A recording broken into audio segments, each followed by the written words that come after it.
আজি ভোগালী বিহুৰ উপলক্ষে জয় জয়তে আপোনালোকৰ জৰিয়তে সমগ্ৰ ডিব্ৰুগড়বাসী অসমবাসী দেশবাসীক মোৰ ফালৰ পৰা মই শুভেচ্ছা জ্ঞাপন কৰিছোঁ আৰু লগতে মকৰ সংক্ৰান্তি উপলক্ষেও শুভেচ্ছা জ্ঞাপন কৰিছোঁ।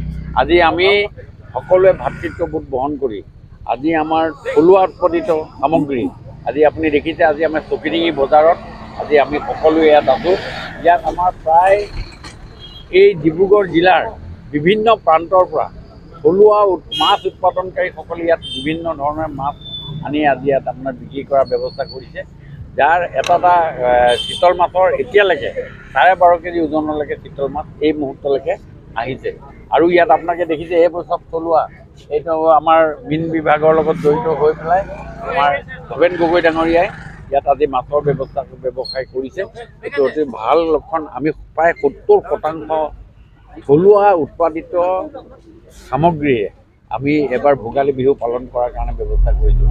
আৰু এই ভোগালী বিহুৰ জৰিয়তে সকলোৱে ভাতৃত্ববোধ আজিৰ দিনটোত আমি সকলোৱে একত্ৰিত হৈ আমি সকলোৱে ককাই ভাই বাই ভনীৰ নিচিনাকৈ আমি সকলোৱে আগবাঢ়ি যোৱাৰ অসমখনক আমাৰ দেশৰ 5খন ৰাজ্যৰ ভিতৰত প্ৰতিষ্ঠা কৰা যি মাননীয় মুখ্যমন্ত্ৰী ডক্টৰ হিমন্ত বিশ্ব শৰ্মা ডাঙৰীয়াৰ আশা, মই ভাবোঁ যে নিশ্চয় আমি হ'ম।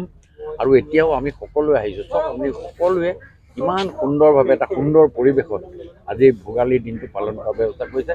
আপোনালোককো মই মোৰ ফালৰ পৰা বিশেষভাৱে ভোগালী বিহুৰ শুভেচ্ছা জ্ঞাপন কৰিছোঁ।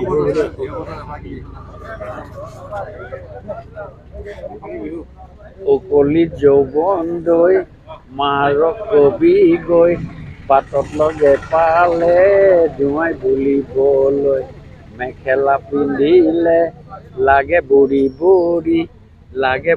বুঢ়ী ফৰক চিলাই লবি ডিজাইন চুটি কৰি।